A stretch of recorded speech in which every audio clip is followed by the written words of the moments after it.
boa tarde, Sonilde, professoras que comigo vão dividir essas conversas na quarentena. Boa tarde a todos que nos estão escutando, tanto seja no Face, seja na sala de conferências da URGS. Hoje, especialmente, agradecendo as pessoas que organizaram essa conversa, os nossos colegas, a Kelly, o Rafael, a professora Maria Cláudia, o professor Valim.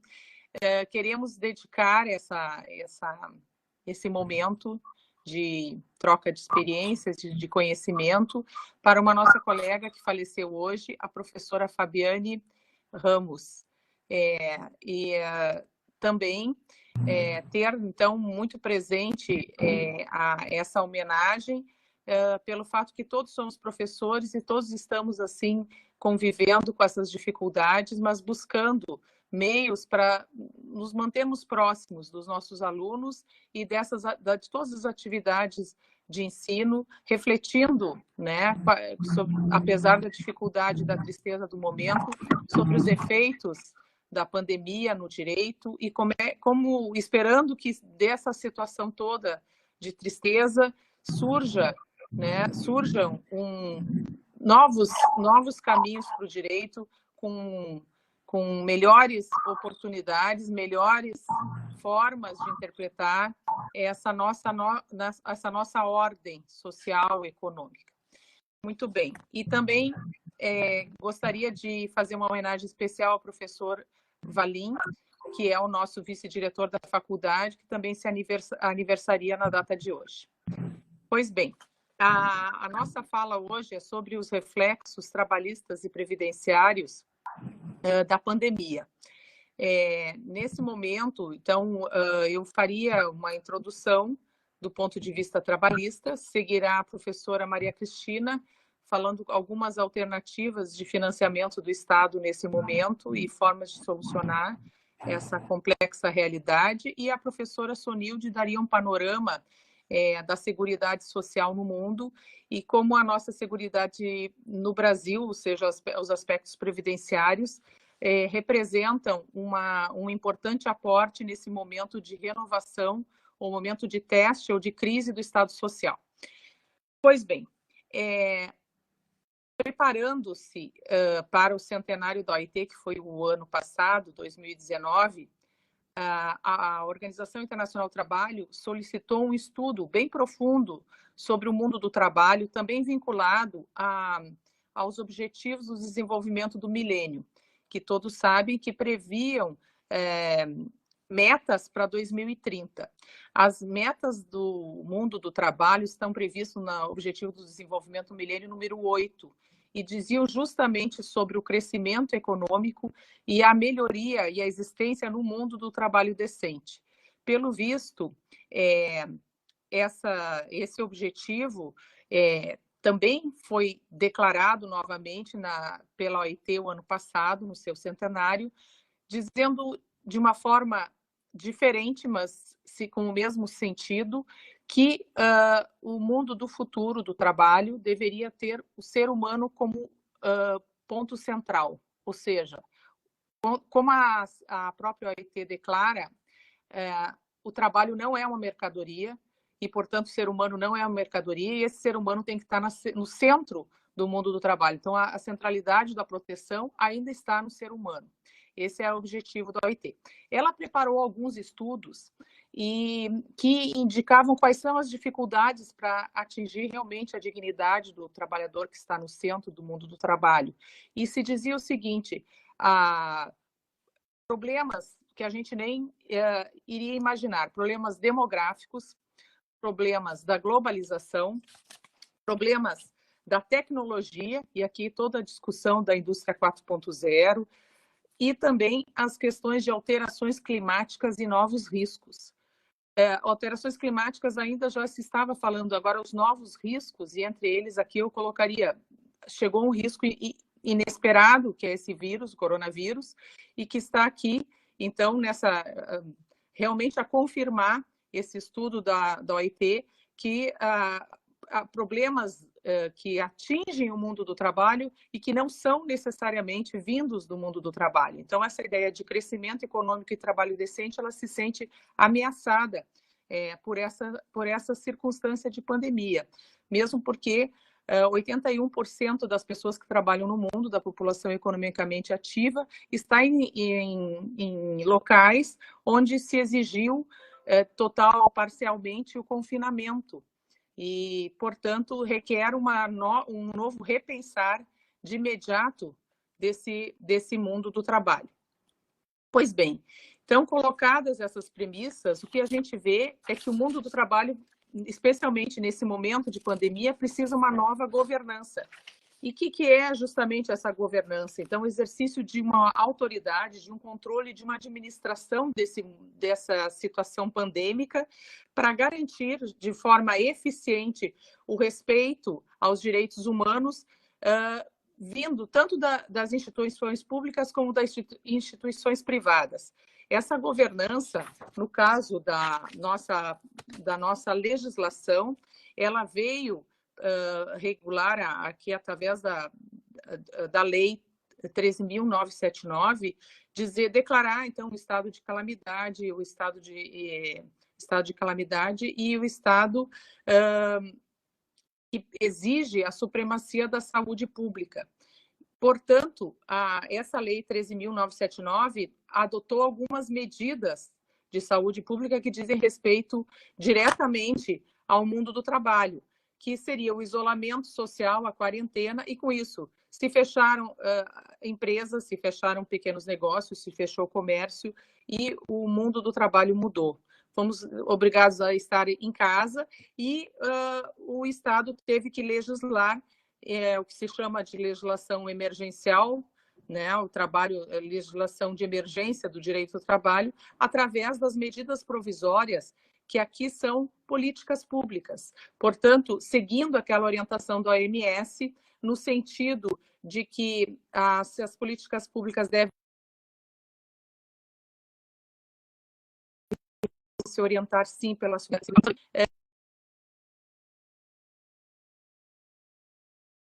dignidade do trabalhador.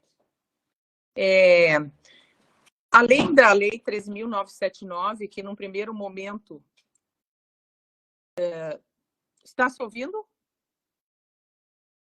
Além da Lei 13.979, que num primeiro momento colocou que as faltas decorrentes da pandemia seriam faltas justificadas, nós tivemos medidas provisórias específicas que, num primeiro momento, vieram para dizer que os empregados e empregadores poderiam resolver essa situação da melhor forma, acordando entre si o que fazer.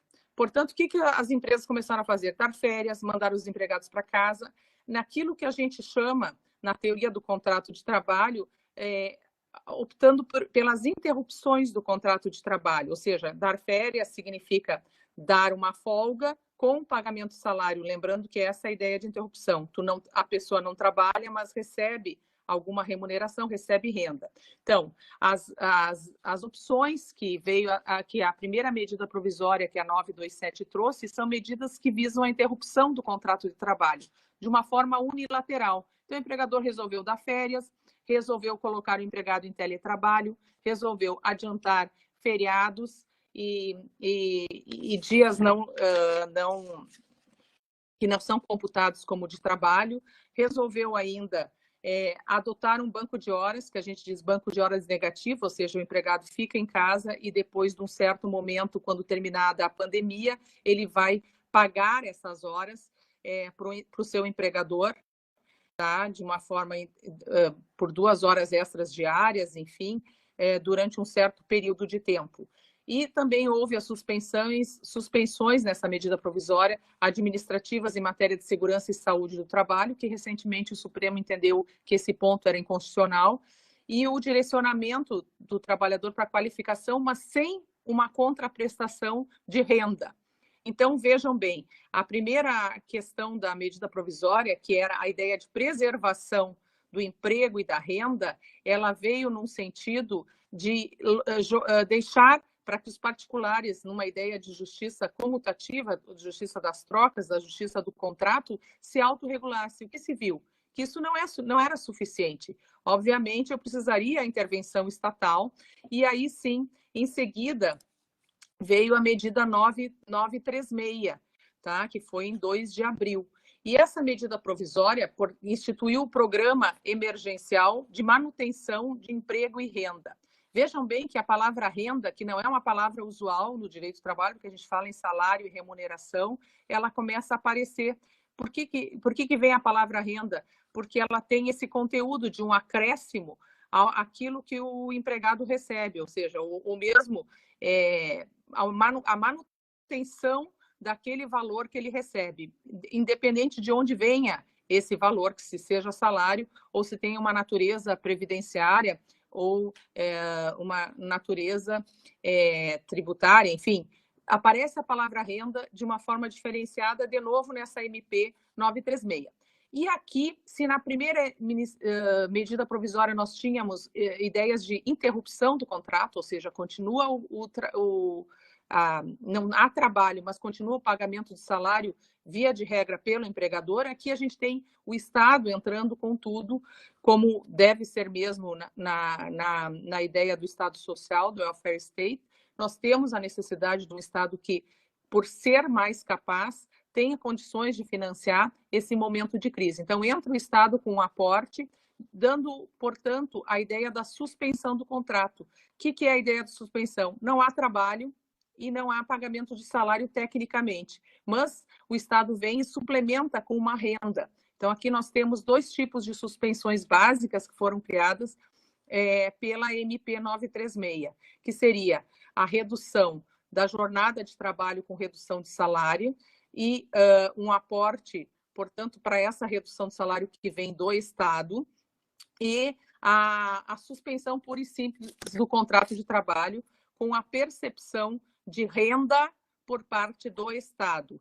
Então, nós temos essas 2 formas que se criou para tentar evitar a dispensa coletiva. Vejam bem que na Argentina, desde logo se criou uma lei que proibiu a dispensa.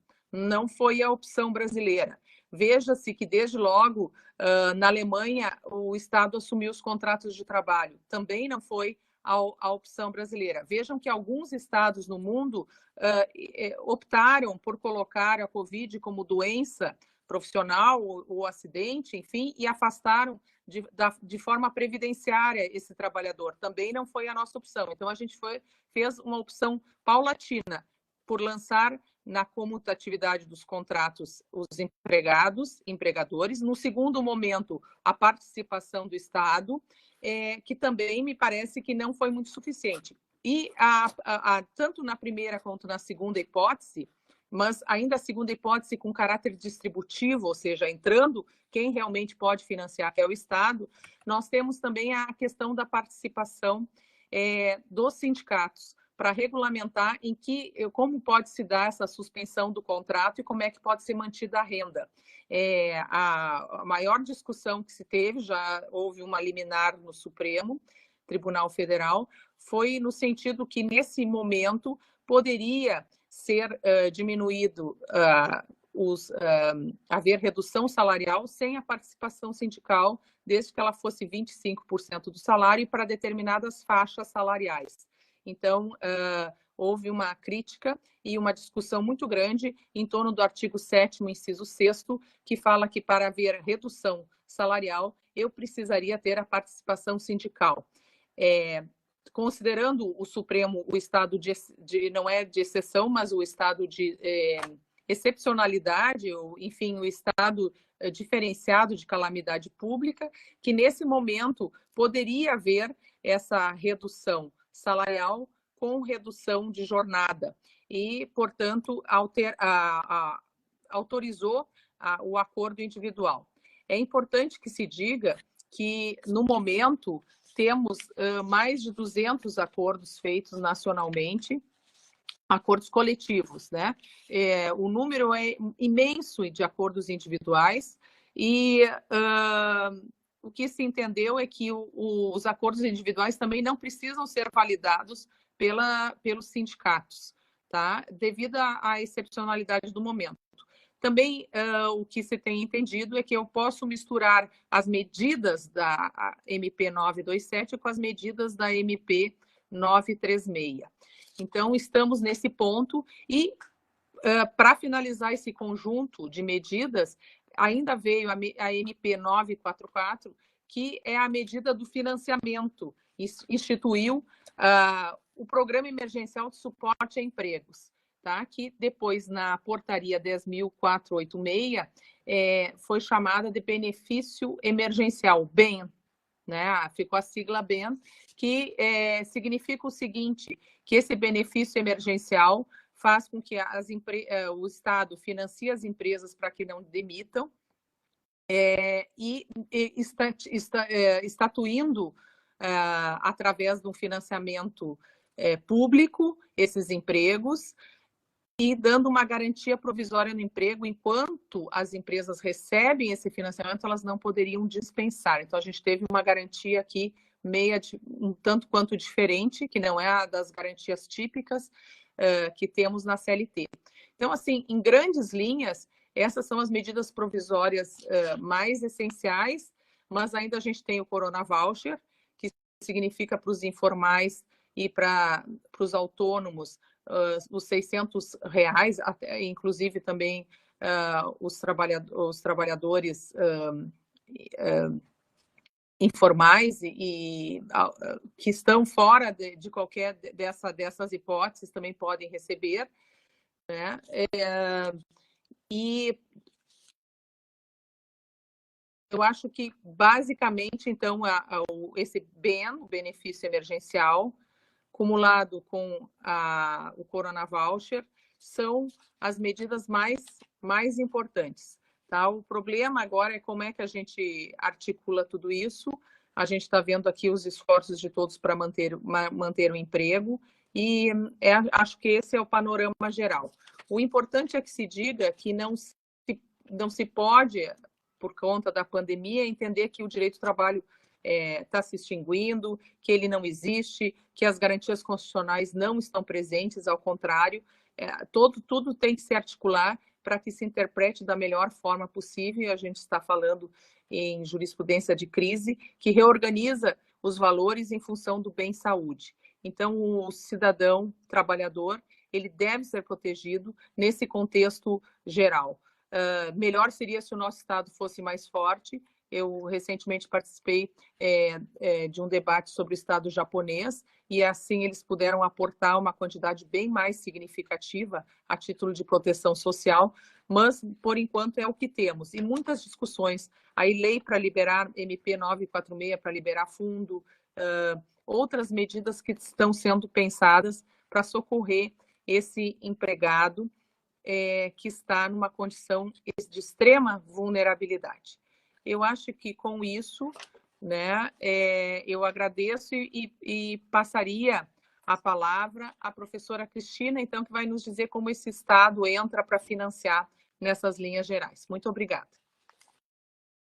Boa tarde a todos, é um prazer compartilhar essa live com a professora Luciane Cardoso, com a professora Sonilde e com os colegas que estão assistindo, que estão na retaguarda, a professora Kelly Brook, a professora Maria Cláudia Cachapuz. Professora Luciane Cardoso Barzotto adiantou todo o serviço, fica fácil dar algumas pinceladas aqui dessa tempestade que nós estamos vivendo e que as pessoas enfrentam de forma diferente. Nós não estamos no mesmo barco, nós não estamos nas mesmas condições, porque o contrato de trabalho existe a vulnerabilidade do empregado e o empregador também nessa situação está vulnerável. Mas o que a gente vê no estado de bem-estar social? Que as atividades econômicas são todas desempenhadas, em última análise, para a obtenção de meios e satisfação de necessidades. E por vezes, não raras vezes, o Estado determinou que não se plantasse, que não se trabalhasse, que não se desempenhasse determinada atividade. E o Estado europeu, a Comunidade Europeia, pagou para que isso fosse feito.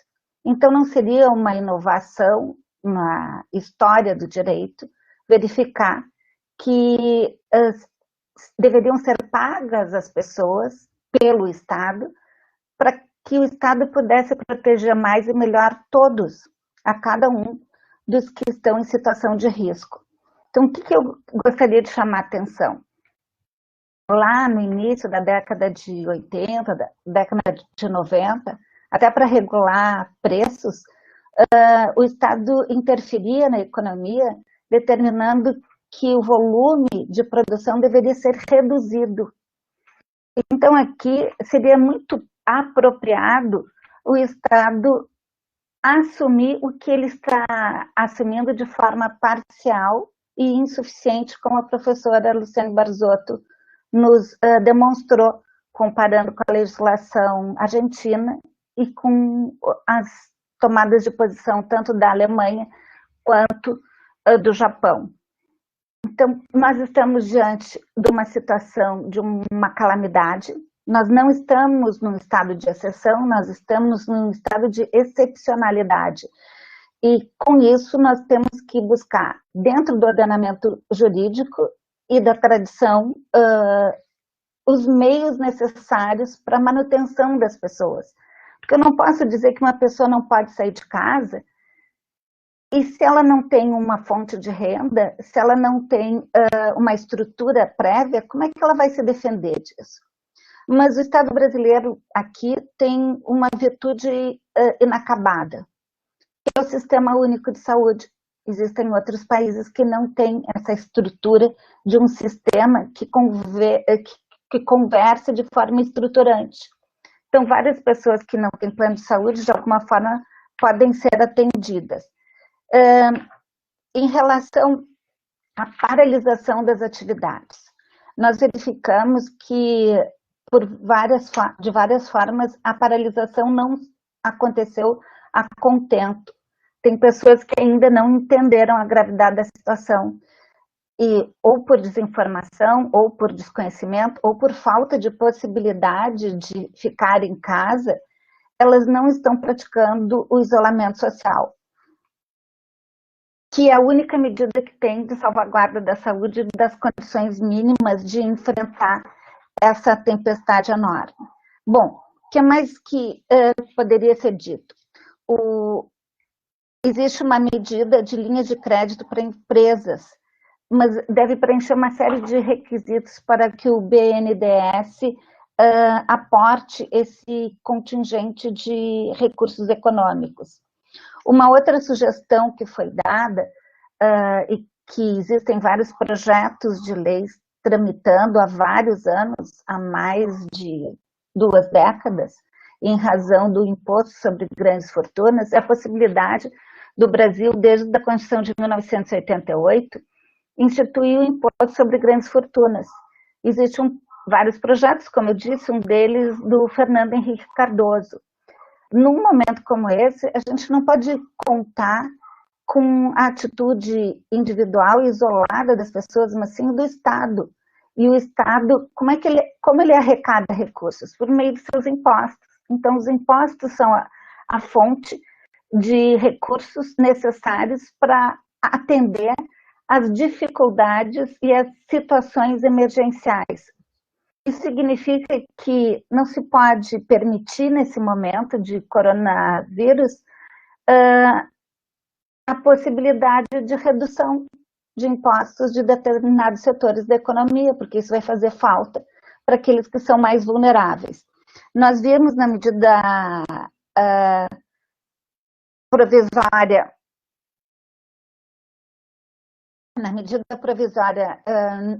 945, que o setor portuário foi... Vocês me desculpem, veio um telefonema aqui e me tirou do prumo. Mas, enfim, então a medida provisória 945 de 2020 foi direcionada ao setor portuário. Como todas as nossas fronteiras, elas estão fechadas para importação e importação, ou pelo menos bem reduzido o aporte de recursos de importação e importação, nós vamos ver uma medida para essa questão. Mas aqui, a medida provisória 936, que fala sobre o acréscimo. Desculpa, realmente aqui eu me perdi na anotação, mas vamos a uma pergunta que a professora Luciane Barzotto me fez a respeito da potencialidade de redução do salário do servidor. Então, a Constituição, no seu artigo 169, parágrafo 4º, fruto de uma emenda constitucional número 19 de 1998, não permite essa possibilidade. Então, não faz parte da potencialidade jurídica de recursos advirem da redução do salário dos servidores. Nós estamos diante de uma forma de trabalhar diferente. O que a gente chamava teletrabalho, ou trabalho em casa, ou trabalho remoto, ou trabalho à distância, ele é permitido para uma série de categorias profissionais, mas não todas as categorias. E mais, nem todos têm recursos econômicos para fazer isso. Logo, o Estado também tem que pensar na forma de auxiliar a essa inovação, essa mutação de forma de prestação de serviço. Uma outra questão importante é que, infelizmente, no Brasil, uma parcela significativa da população só se alimentava nas escolas ou nas universidades. E a partir do momento que há uma suspensão da prestação desse serviço, quando a gente fala em aporte de recursos, eles vêm de várias formas. Por isso que eu falei da saúde, pessoas que não têm plano de previdência privada, e que também ele não vai funcionar no sistema de pandemia, mas a importância do Sistema Único de Saúde funcionar de forma centralizada e estruturada, e a questão também das pessoas terem o mínimo existencial. O mínimo existencial significa ter o que comer. Então, eu não posso simplesmente impor às pessoas uma restrição, ficar onde elas estão, na condição que muitas das pessoas estão, sem água, sem saneamento básico e sem casa. Isso significa que nós precisamos dispor de políticas públicas de uma forma muito eficiente. Então, o Estado vinha com a Emenda Constitucional 95, de 2016, querendo reduzir a obrigação do Estado e frente ao trabalho e frente também às questões ambientais. Hoje se percebe, na dor da carne, que isso é impossível se realizar. Então, todas as pseudo-mudanças e um orçamento de 20 anos e as reformas trabalhistas hoje estão caindo feito um castelo de areia. Então, em resumida ópera, espero que eu não tenha excedido meu tempo, são essas as ponderações que eu tinha para fazer e estou à disposição para ouvir a nossa querida professora Sonilde do ponto de vista de direito previdenciário. Espero que eu tenha atendido as expectativas. Um grande beijo.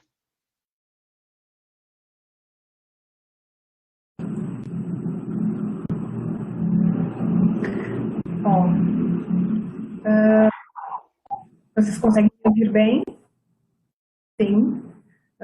Queria primeiramente dizer que é um dia bastante triste, quero expressar meus sentimentos pela morte da professora Fabiana e parabenizar o professor Rodrigo Valim pelo aniversário.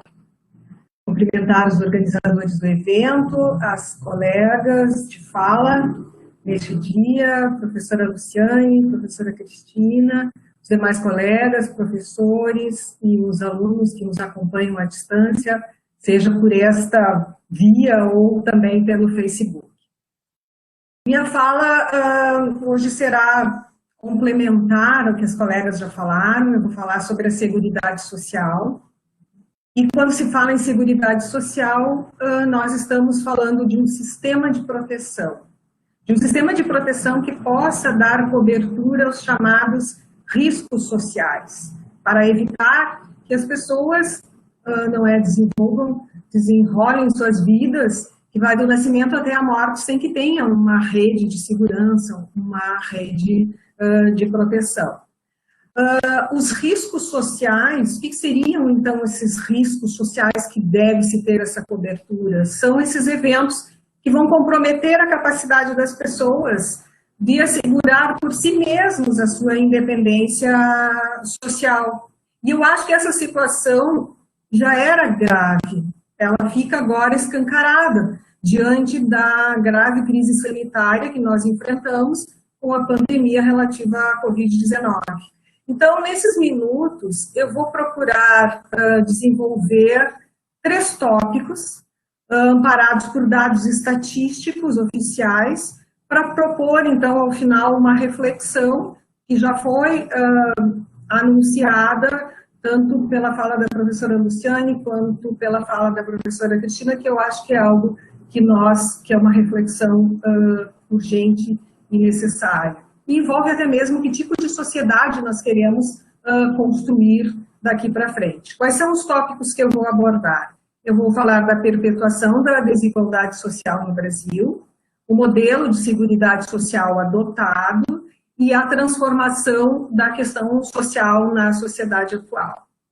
Com relação à desigualdade, eu quero citar o acesso à internet, à água, o acesso à água e à saúde. Nós estamos aqui falando em trabalho à distância, educação à distância, né? O acesso à informação e toda essa transformação que nós temos no mundo digital.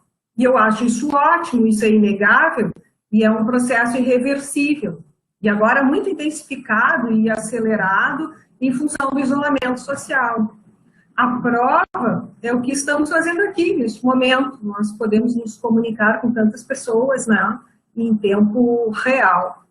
Porém, essa é apenas uma parte da realidade. Porque a outra é que, de acordo com os dados recentemente publicados pela PNAD, foram publicados até na semana passada, dia 29/4, divulgados pelo IBGE, existem no Brasil 46 milhões de excluídos digitais. 46 milhões de excluídos digitais significa que cerca de 25% de toda a população acima de 10 anos não utiliza a rede. Por que não utiliza a rede? A pesquisa apurou os principais motivos, então, dessa exclusão. São eles: falta de condições financeiras para os serviços ou para a compra dos equipamentos, que são considerados caros. Uma parte não sabe utilizar a rede. Existe uma parte da população que não tem serviço disponível de internet. E 5,1% dos domicílios não tem sequer telefone celular ou telefone fixo. Quanto à água potável, a Agência Nacional das Águas, a ANA, ela apurou que na região urbana, vejam, 55% dos municípios brasileiros têm déficit de abastecimento de água. Dados divulgados ontem pelo IBGE, eles demonstram que 18 milhões de brasileiros não recebem água encanada diariamente. Ou seja, uma parcela da população não tem sequer água para lavar as mãos. E eu acho que isso é bastante simbólico diante da pandemia. O mapa da desigualdade realizado pela Rede Nossa São Paulo disse ontem que na Europa o fator maior de risco era a idade e o fato de as pessoas terem outras doenças. Vejam que no Brasil o fator de risco é o CEP, é o endereço das pessoas. O percentual de morte seria muito maior entre os pobres do que aqueles que residem em regiões mais abastadas.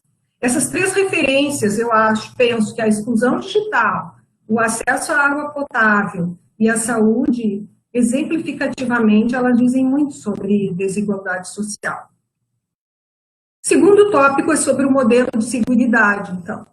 A partir da Constituição Federal de 88, a Seguridade Social ela se constitui num sistema de proteção, e eu acho que é importante referir que é indispensável ao processo de reprodução da força de trabalho e reprodução do próprio capital. Nesse ponto, é indiscutível a função econômica dos benefícios e dos serviços que são concedidos, fornecidos pelo sistema, por exemplo, com distribuição de renda, proteção à saúde, a reabilitação profissional, que são todos decorrentes dos riscos sociais. De acordo com a Constituição, a Seguridade abrange 3 grandes áreas. A Previdência Social, que é destinada a conceder benefícios somente aos contribuintes e a seus dependentes. A Saúde Pública, que é para todos, independente de contribuições. E a Assistência Social, que é voltada aos vulneráveis sociais. Assim, o sistema brasileiro, ele tem como um dos pilares a estruturação da Seguridade Social. Ela é organizada com base na lógica do seguro social. Quer dizer que os direitos direitos sociais, eles são considerados decorrentes do direito do trabalho. Vejam que nessa lógica, valeria para uma situação de pleno emprego ou de quase pleno emprego. Mas aí vamos voltar aos dados estatísticos. De acordo com o IBGE, antes da pandemia, os desempregados representavam mais de 11%. Agora foram publicados os dados essa semana, eu acho que é do trimestre de 2020, que a taxa de desocupação já alcança 12,2% da população. Além disso, tem o número de desalentados, que são aquelas pessoas que desistiram de procurar empregos, que é de 4,7 milhões de pessoas. E mais impactante é que da população ocupada, vejam, da população ocupada, 40,7% está no trabalho informal. Representa um total de 38 milhões de trabalhadores sem qualquer vínculo formal e, portanto, sem qualquer proteção social. Além dos informais, eles ficam sem qualquer proteção, outras pessoas. Vejam bem, que elas poderiam trabalhar, mas não têm trabalho, porque não se encaixam nem na Previdência e nem na assistência social. Elas são chamadas de inempregáveis e de inaposentáveis. Pois se não tem trabalho, não tem contribuição, e se não tem contribuição, não tem aposentadoria. O terceiro tópico é a transformação, ou, usando termos de Castel, as metamorfoses da questão social. O nosso continua amplamente vinculado ao trabalho, o sistema de proteção social é vinculado ao trabalho. Porém, como já foi referido, o desemprego, o trabalho informal, essas novas formas atípicas de trabalho, subcontratos, trabalho temporário, trabalho intermitente, todas essas formas precárias, elas levam a uma despadronização do trabalho. E também a uma descoletivização. A responsabilização, ela passa a ser de cada indivíduo. Então, nós temos no lugar da sociedade disciplinar, surge uma nova sociedade, que é a sociedade do desempenho. A sociedade da autoexploração. Agora, o trabalhador, ele é considerado empreendedor de si mesmo. Olha, o trabalhador é livre e ele luta para trabalhar 24 horas, 7 dias por semana. Trata-se de uma sociedade do cansaço, uma sociedade do cansaço solitário, o que tem gerado muito adoecimento emocional decorrente do trabalho. São os chamados infartos psíquicos. Dados da Organização Mundial da Saúde apontam que a depressão já é a principal causa de problemas de saúde e incapacidade em todo o mundo.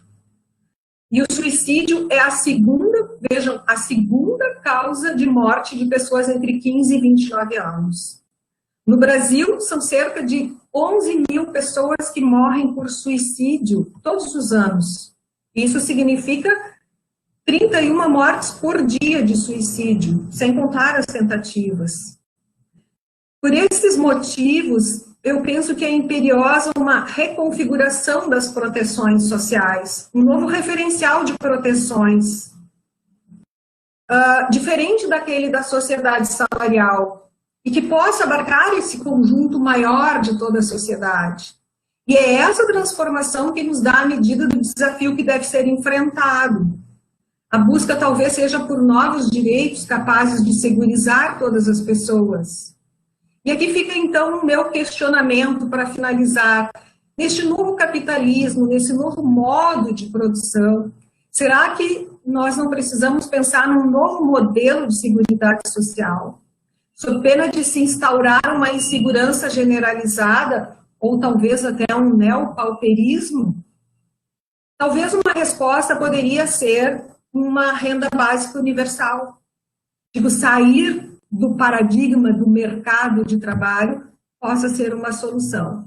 Essas são as minhas considerações, que, na verdade, são minhas aflições, e eu fico feliz em poder compartilhar essa reflexão, que eu acho que é inadiável no momento em que nós vivemos. Obrigada.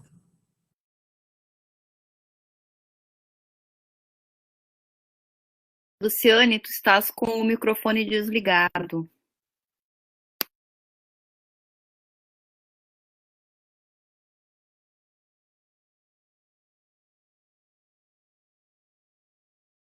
Provavelmente desabilitou. Clica umas 2 vezes no áudio e daí vai aparecer para habilitar o áudio, o fone.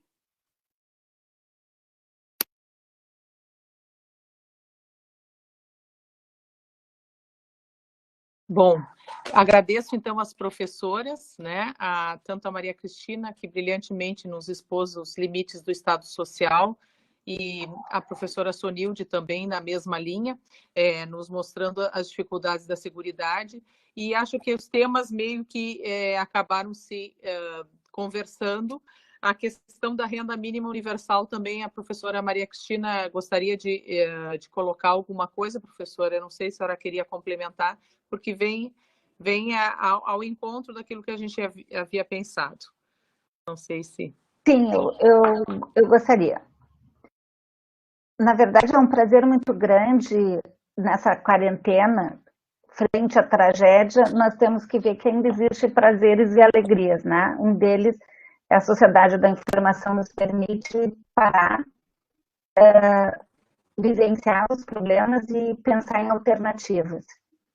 E justo que a professora Sonilde sinalizou é que o modelo existente servia de forma muito precária para situações pretéritas, mas não serve para o momento atual.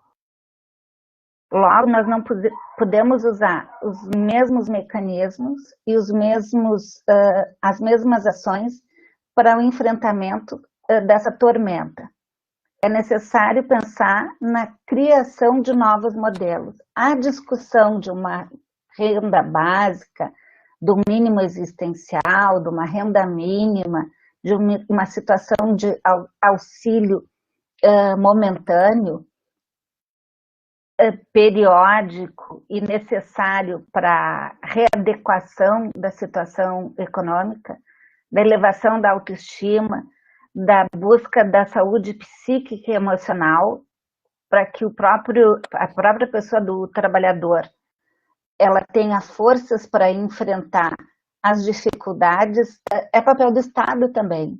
O Estado não pode ser omisso, ver esse exército de pessoas na pauperização e na sofrência.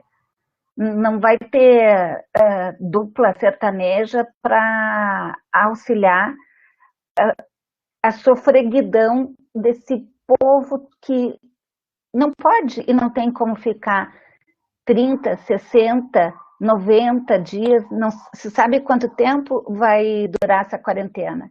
E depois, na hora de retomar, em que condições de desigualdade para entrar numa estrutura que ele já estava excluído.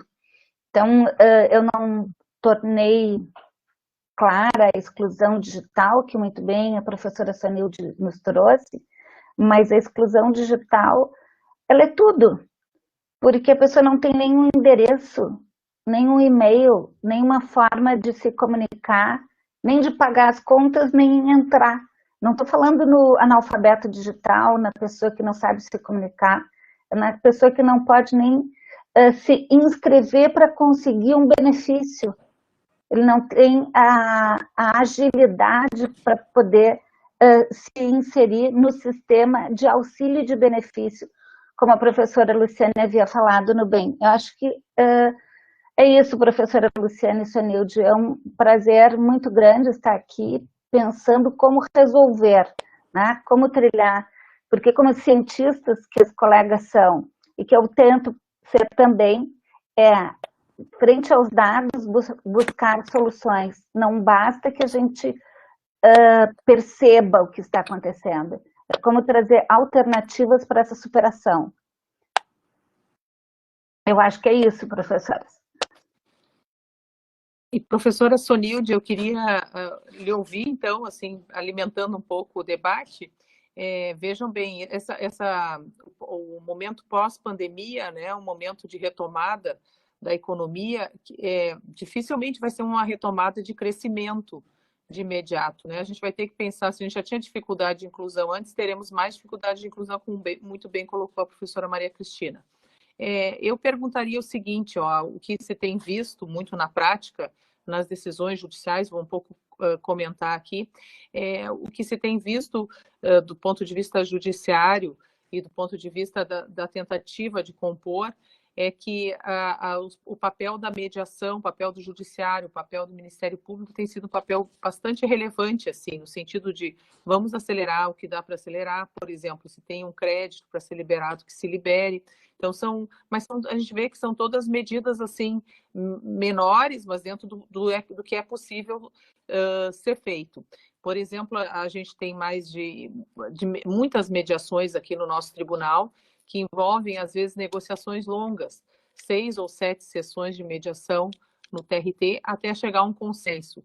Então, acho que é importante o papel desses coletivos que não abandonam, assim como é importante o papel da sociedade. Então, a gente está vendo a sociedade se articular. Então, as respostas vêm do direito, vêm das instituições, mas também vêm da capacitação das pessoas, do interesse, então, de uma solidariedade mais geral.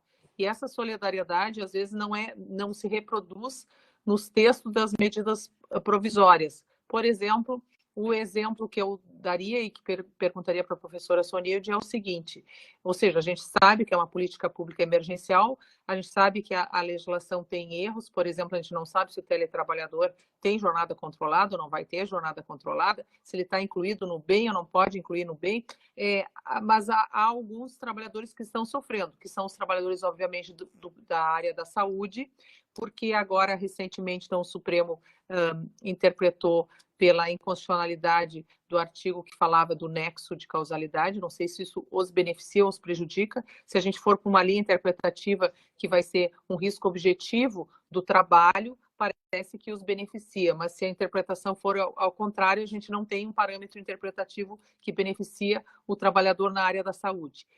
E a outra preocupação grande é o aposentado, que aparentemente também não ficou no bem, embora a gente tenha que pensar o seguinte, a medida provisória dura aqui por 2 meses, né? E a gente pode ter que ela seja renovada, pode ser que nesse meio tempo ela seja impugnada. Quais são os efeitos desse período de vigência? Isso está muito confuso. Então, assim, também tem um papel dessa emergência, dessa crise no judiciário que faz com que as coisas não sejam claras. Mas me preocupa o papel dos trabalhadores da saúde e dos aposentados, que, em princípio, não poderiam acumular, né? Parece que o bem tem essa natureza previdenciária e, portanto, não poderia haver acumulação. Eu queria ouvir a professora Sonilde, então, a esse respeito. Professora, não sei, a senhora poderia nos colocar alguma coisa. Estas situações das pessoas, eu digo assim, os aposentados, parece que foi ampliado os requisitos para a concessão do BPC, que é o benefício de prestação continuada, que tinha aquela limitação, no caso, quando tinha um aposentado e tinha uma pessoa com deficiência, para não computar a renda do aposentado no cômputo da renda para concessão do amparo assistencial para o outro membro da família. Embora a jurisprudência já vinha entendendo que não há necessidade de ser o BPC, de ser uma aposentadoria desde que o salário mínimo, pelo menos agora o INSS passará a conceder assim. O que eu acho de mais grave nessa situação, professora Luciane, é a incerteza, é a insegurança social, porque isso é que é uma coisa que a gente pode pensar como era antes do surgimento dessa propriedade social, dos direitos sociais vinculados ao trabalho, porque é aquela insegurança do dia seguinte, da atividade de hoje, para comer amanhã, ou de receber essa renda emergencial, mas ela só dá amanhã, só dá para um dia, só dá para um mês. Por isso, eu acho que talvez uma possível solução, que aí sim estaríamos falando em proteção social, no sentido de acabar com aquela incerteza, do que será amanhã, que é isso que eu acho que causa um adoecimento psíquico em toda a sociedade.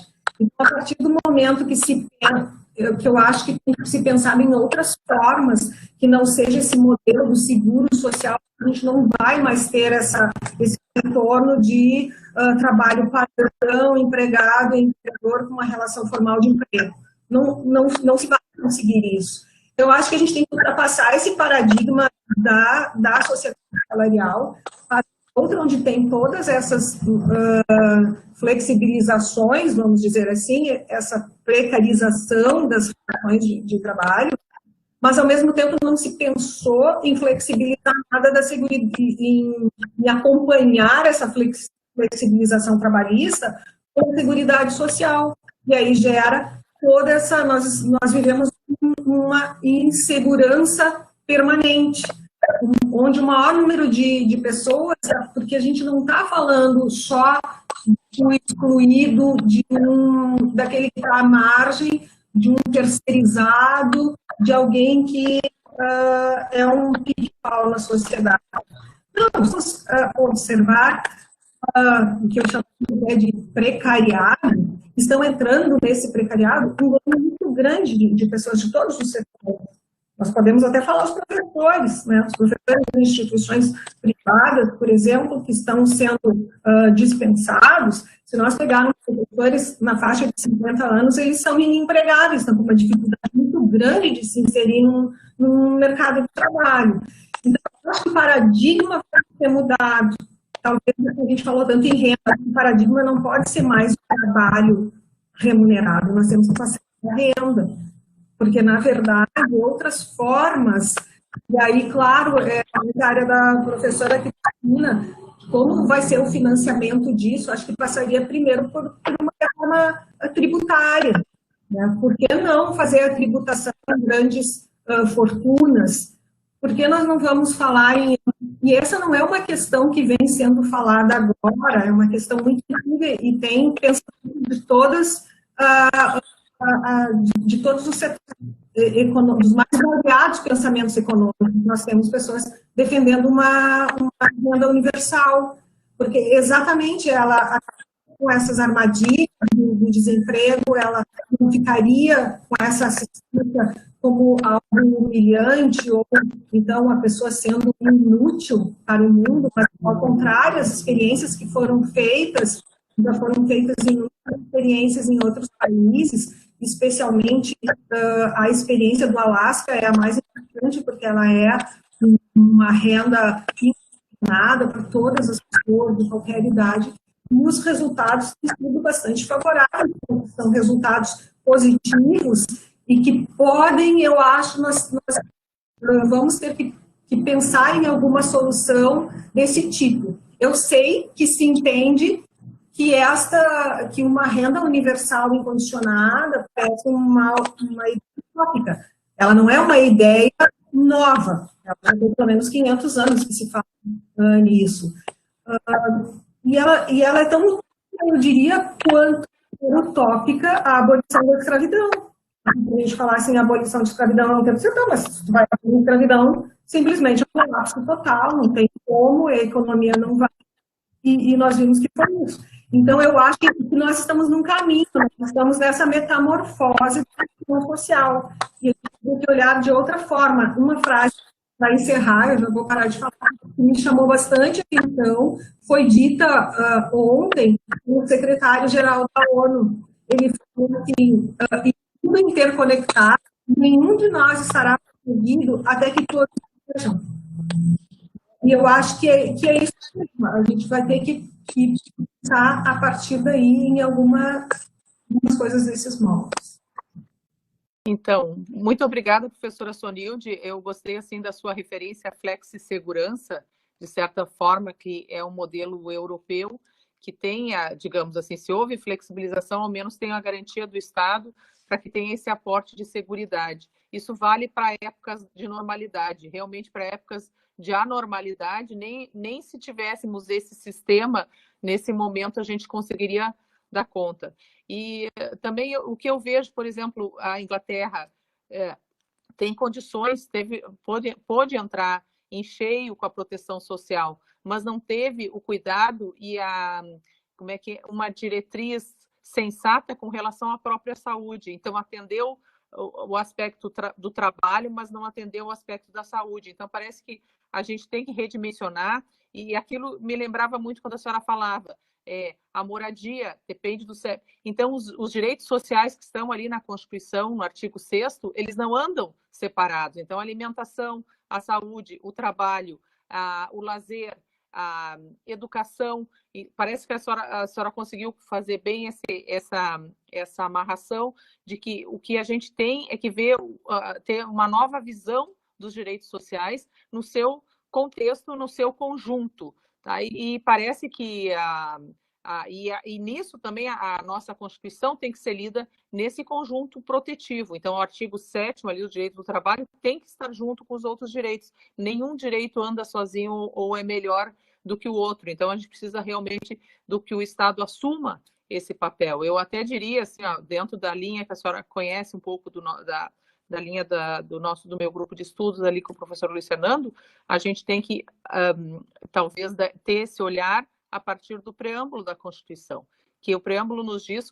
qual é a meta e qual é a diretriz. Eu quero uma sociedade fraterna. Isso significa que os poderes públicos têm que entender que todos esses direitos sociais são ainda papel do Estado, e o Estado tem essa relevância. Muito antes do que o Estado se retirar, um Estado neoliberal ou superliberal, a gente tem que adotar políticas públicas que contemplem o público e o privado, justamente porque a gente quer esse telos que é uma sociedade fraternal. O preâmbulo é muito esquecido também na hora de uma interpretação. Alguém me perguntava ontem, mas professora, como é que o Supremo deve agir? O Supremo tem que ser o guardião da Constituição. E o que é o guardião da Constituição? Tem que guardar justamente qual é o objetivo da Constituição, que a gente consiga construir, então, a partir do quê? Diminuição de desigualdade, renda para todos, pelo menos nesse momento de pandemia é isso que se quer, e saúde para todos. Então, políticas que priorizem a saúde, ou seja, não adianta priorizar a renda, como a Inglaterra fez, e depois teve que voltar atrás, né? Está se falando agora diuturnamente do lockdown. Então, eu acho assim, e isso é um problema. Então, se nós vamos fechar partes do nosso país ou não, então nós vamos ter que realmente repensar esse contexto de direitos. Então, eu agradeço assim essa nossa conversa, e se querem, ainda temos 2 minutos, 1 minuto para a professora Cristina e 1 minuto para a professora Sonilde. E muito obrigada, professora, muito feliz de estar com a senhora. Cris. Eu gostaria de render minha homenagem à professora que nos deixou, que partiu, que foi uma intelectual importante nos grupos de pesquisa do direito do consumidor, fez um trabalho tão bonito no grupo de estudos da professora Cláudia Lima Marques, que nos passou no grupo dos professores uma mensagem tão afetiva, tão próxima, tão sincera e tão afetuosa. Então, eu gostaria de me solidarizar aos amigos mais próximos, os parentes, e transmitir um fraterno abraço.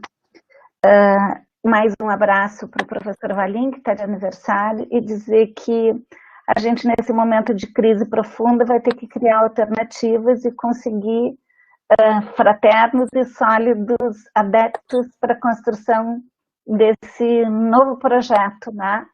Eu acho que é isso. E as conversas na quarentena, criada pelos nossos colegas, Rafael, Maria Cláudia, Kelly, todos mais, estão de parabéns, porque é um momento único que a gente pode se reunir, cada um no seu quadrado, e se confraternizar e fraternamente buscar soluções, abrindo as mentes e os corações. Eu acho que é isso. Muito obrigada. Sonilde, eu queria agradecer a participação também e dizer, eu tive pouco tempo ali, mas eu acho que o que nós temos que mudar são esses dados que foram publicados agora, que o 43% fica nas mãos de 10%, enquanto, dos mais ricos, isso em 2019, enquanto que os 10% mais pobres ficam com menos de 1% da massa de rendimentos. Então, eu acho que isso precisa ser alterado, isso a gente precisa começar a pensar seriamente, porque, como eu disse, um dos meus tópicos, isso é a perpetuação da desigualdade. Nós não estamos caminhando efetivamente para reduzi-la, na verdade, estamos só fazendo a perpetuação disso. E enquanto tivermos uma desigualdade nesses termos, nós não conseguiremos andar para uma sociedade fraterna, como refere a professora Luciane, está na nossa própria Constituição Federal. Um beijo a todos. Obrigada. Então, até logo a todos. Obrigado por nos ouvir. Até logo.